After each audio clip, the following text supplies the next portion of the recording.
My Hero Academia, the new Joker movie, El Camino, Breaking Bad, Call of Duty, Summer Walker's album drops today, Danny Brown. My birthday is this month. Like, October is just the month to exist. I've been anticipating a new Danny Brown record ever since Atrocity Exhibition. One of the most industrial and experimental albums of its time. I really love Danny Brown's personality over instrumentation like that. To me, it really is his best setting. From the tracks that I've heard so far that have been released from this project, I don't think it's going down the same path, but I am still interested to see, you know, where Danny Brown's going to go. I think Danny Brown is one of the few artists from the city that's still pushing forward that older style of hip-hop that's kind of fusing it and mixing it with a bit of jazziness to it. He's doing it. I noticed elements of it off Quelly Chris's new record. I'm just glad there's still people pioneering that sound and there isn't just a mirror reflection of what's going on in the West Coast right now too. Even though I still love that, I like this too. First track is titled Change Up. Drums are hitting. Mind of a master, blood of a slave, heart of a king, stuck in between. It's the first line. Heart of a king, stuck in between. Jesus Christ. Okay, so the hazy production, it feels more like it feels more like Eastern instrumental inspired. I know it's not right now, but it really feels that way. And if I'm to do anything right now and kind of take him from the Atrocity Exhibition and what he was doing on that record, which was a lot more confused, a lot more discombobulated, and a lot more uncomfortable. Mind of a master, thoughts of a slave, I thought I was gone. Like, on that album, on Atrocity Exhibition, Danny Brown literally seemed like he lost his mind. What do you say? Like, I'm feeling like a king and I'm stuck in between. Like, having that clear disparity in your music, you know, makes you more of an interesting character to listen to. Stand up, niggas, take shots to the knees. Lord have mercy, pray for me. Time's running out, how my days turn to weeks. This is great. Say you cannot blame us, never look back. I would never change up. Yeah, it feels like if I were in an Eastern country waking up and it's a foggy, misty morning. And content-wise, it's, you know, mirroring a lot of the changes that he's going through without necessarily changing the core or the foundation of who he is. Track number 2 is Theme Song. It just play by the rules, do just what I want to. He got the moves, but compared to me, look like he wear 2 left shoes. Lyrics turn the rapper to a spirit, singing with the angel. I'm probably wrong. I'm sure many people have used the line before, but the first time I heard that line, turn a nigga to a spirit, was off Schoolboy Q's Blank Face album. My balls on her Kit Kat, now she playing ping pong, nigga, that's the thing. Did he just say that? No child support. Sorta like the bad boys up against George, but nigga, you ain't for Detroit references, man. I love that. He's referencing the Pistons and then talks about like how you're not gonna get any support from me because I'm son in the rap game. The beat feels like some shining water, but I compare it so much to like you know, Eastern, at least to me from what I feel like, it seems like some Eastern animated music. And like I said, it's already a lot more tame, a lot more laid back, a lot more reined in than the Danny Brown that we got off Atrocity Exhibition. One that has at least clearer intentions, that has a bit more of a solidified thought process or method to his madness at the very least. Dirty Laundry I've heard already. I really enjoyed that song. Again, another track that's pretty stripped back, pretty accessible. I guess what the word I'm trying to say more is it's got a rhythm to it. It's an unbroken rhythm that it has, and it maintains it for the duration of the song, which isn't something that I've come to expect from Danny Brown, and especially in light of his recent albums. Track number 4 is 3 Tearz. Used to cut the rock with no glove on, shove on. Been trying to hit a beat like a stethoscope, like my bassline's thick, like a Texas. My smoke, smoke all of them. The voice sounds familiar, but I'm not putting it together right now. Unless it's LB. Okay, it was. Run the Jewels. Okay, I didn't know that. All right. Tell your special kids, stop saying Auntie Shade of my lady. I sip on fine wines, fine dine with dimes and nine. Bruh, why did you just turn this into an incestuous bar? Like Tina did, goddamn Ike. 3 years. Yeah, that track was a lot more accepting in mindset. You know, it's a lot more, it is what it is, as opposed to any confusion or misdirected thought. It's just kind of like an unfiltered way of expressing yourself on this track without any rules or any regulations. They're just spitting it how they see it, and I like that. I really love Killer Mike's delivery, especially with everything that has been coming from him in the public recently. You know, everything that he says here in the song is kind of mirroring what he's been saying to people over any kind of public platform that he's had over the past couple years. Next track is Belly of the Beast. What is that? Leech on my scrote. The dick strangled them and I'm anemic with the ink. You a Stevie Wonder blink that like cocktails. He said, I'm anemic with the ink. I'm cold with it. You Stevie Wonder with the blink. You can't see me, basically. I'm floored. Like, I'm floored right now. I don't think I can decipher that one. I mean, I know he's blind. And then it's like, maybe you hear and then you're not. Maybe because I'm so cold with my scheme, I'll rock my bars. You're like fast food. You're here and then you're gone. Like, I don't know. I don't have skin, I just tang and rubbing on this ball. What is he talking about? No. Yeah, I have no idea what this dude is talking. Well, it is Belly of the Beast. Maybe we're now inside of his mind and now it's all getting weirder. Instrumental here, despite it being a little, well, very hazy and pretty, like, having like this ghostly effect to it. It is still, like I said, pretty rhythmic. And I guess like Q-Tip, I forgot he's the one that's producing the project. So it is going to be a lot more, you know, laid back or stripped back.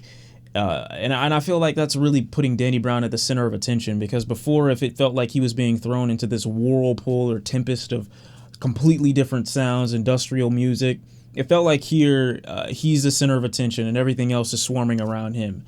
But he's the star, he's the focus, and everything that he's saying is clearly coming to the forefront much clearer now, feeling, to me at least, a lot more coherent and a lot more aware. Things that he's saying here feel more planned out and more said and spoken with intention than, you know, any freeform thoughts from the previous project. Savage Nomad. It all come back like memory lapse. I'm in that matte black strap from that flow mat. Oh, this was the 70s to be a savage nomad. Oh my God, this is amazing. My resume is killer big. That was on my plane. No ice on my neck, but she love me for my. There's this, I don't know if it's a tambourine being slapped to shit or if those are the hi-hats that are really just that slow. Or it feels like so much is going on because everything works so seamlessly together instrumentally here. And I don't know what those are. I don't know if those are strings. I don't know if it's a guitar being played or if it's synths that are mirroring it. I have literally no idea, but it sounds fantastic all paired together with the drums in the back. It sounds fantastic. But the Danny got, but they trash is loud. Savage Nomad is easily my favorite. I'm really surprised that he's honed himself or reined himself in this much. To where he's making like really accessible music, not really in the vein of like I see it going mainstream or anything. It's just in comparison to what we've gotten, seeing this is just so much more calm. Like the best way I would honestly describe this album so far has been like the grooming of Danny Brown. Like we go from a character that's literally like off and discombobulated to a character who's honing in on himself, cleaning himself up, brushing his hair, brushing his teeth, clothing himself properly or nicely to his own satisfaction. I would assume, putting things together, getting his money right. Like it's still the same kind of goals, but just in a much more tight-knit and cohesive, coherent fashion. That's why it feels more like he's being groomed or he's been groomed. I wouldn't necessarily say neutered because the decision kind of feels, or it feels more like a decision than, you know, a random thing that just happened. It seems so much more planned and effective than before. I've also heard Best Life, which is another track to me that kind of even goes further into the idea of acceptance and planning and knowing what you have to do and what you want to do. Because he feels like there's no afterlife. Title track. Know what I'm saying? No. Time's hard, no, you can't give up. Know what I'm saying? Yeah. Know what I'm saying? Nah, this one ain't it. Know what I'm saying? Nah, I don't. Honestly, my G, I'm getting kind of mad. I want to say that track I just didn't like, but me being like the unfiltered person that I am, that track was terrible to me. I hated that track. That track was awful. I'm deleting it. Like, nah, that one's not it to me at all, you know. the harmonizing, whatever the singing was, the instrumental was boring and pretty lacking to me. Again, I'm just a tastemaker, you know. I'm just doing, you know, saying how I feel. But that track was absolutely terrible to me. Oh God, no. Nah. Lyrics were really bare bones and too simplistic. We have an instrumental here that's just super unattractive. A 3 on its best day. You know, Danny Brown constantly reiterating the "you know what I'm saying," the harmonizing near the end, the vocals that we get from I don't remember or I didn't see who. Nah. Negro Spiritual. This is the one with JPEGMAFIA, I think. Whoever's working the strings on that bass guitar is fantastic. All right, ladies and gentlemen, vote. Will this idiot say one of the 3 correct answers? A, Thundercat, B, Thundercat, or C, Thundercat? Find out right now on The Price is Right. Let's see his response. Who care what they say, so you ain't slow. Don't get what you ask for. The outside, looking spiritual. Is that for real? I took the back road, physical. On the outside. Whoa, wait. Is that JPEGMAFIA? But that's got to be Pharrell, right? He sounds exactly like Pharrell, though. That's fantastic. I don't know if that's fantastic or just creepy. Oh my God! Like the bass underneath him, the bass guitar underneath him, like constantly being the strings constantly being strummed is like really gliding him through this. Look, all right. I see you. Microphone magician making the rappers say, all right, that's crazy. I'm getting the vinyl off that one line. I am surprised. This strike is beautiful. This is great. How you gonna not let the dude with a perfect 10 out of 10 album this year give you a verse on this track? Why not? Whoever was on bass guitar for that one, if I'm idiot on the instrument, which I'm probably not. You deserve all the medals in the world. Next track is Shawn. Wood grain wheel, tell me how you really feel. Weak like the knees on D-Row. I was taught, look out for your people. Me, all right, you gotta know. All right.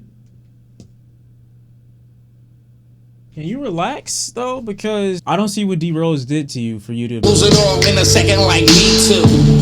Oh my God, these lines. Gotta get what's mine. Before I lose my mind.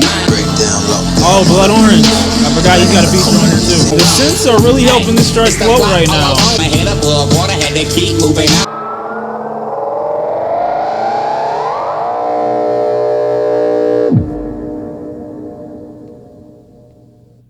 Sounds like I just got teleported to a totally different dimension. Almost like the whole idea of the track is just like this motivation to do what you got to do before you run out of time. And then at the end, you inevitably run out of time anyway.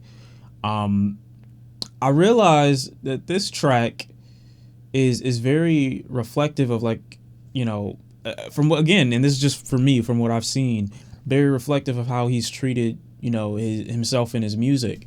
Because it felt like, even though he was documenting his experience at the time on Atrocity Exhibition, to me it felt more like a character who was aimlessly running through this world, documenting what he was seeing, but not necessarily moving in any direction, backward, forward.